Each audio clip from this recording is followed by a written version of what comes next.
দাদা আপনার এখানে পানি পান কিভাবে? পানি টিউবওয়েল তো নাই। খাগড়াছড়ি কখনো গিয়েছেন?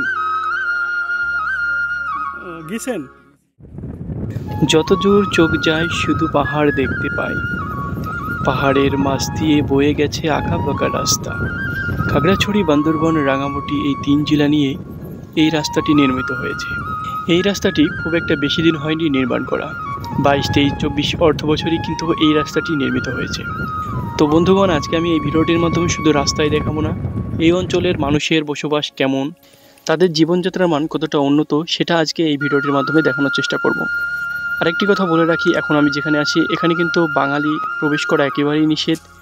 অনুমতি ব্যতীত কোনো ব্লগাররা ভিডিও করার জন্য আসতে চাইলেও কিন্তু আসতে পারবে না। তো দেখতেই পাচ্ছেন এখানে কিন্তু টহল দিচ্ছে বিজিবি সদস্যরা, এবং রাস্তার পাশে ছোট ছোট কুড়ে ঘর, এগুলোই হচ্ছে পাহাড়িদের বসতি। এদের বসতি ঘরগুলো দেখে বোঝা যাচ্ছে যে এদের মধ্যে কোনো আধুনিকের ছিটে ফুটেও নেই। সাদাবাটার জীবনযাত্রার মধ্যেই তারা আনন্দ খুঁজে পায়।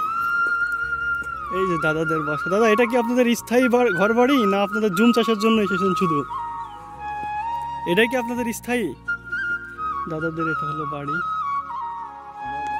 ছেলে মেয়ে কয়টা দাদা?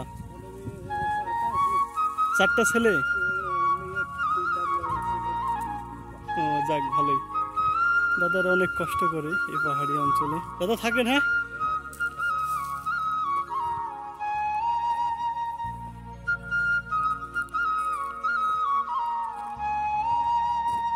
ভালো আছেন দিদি?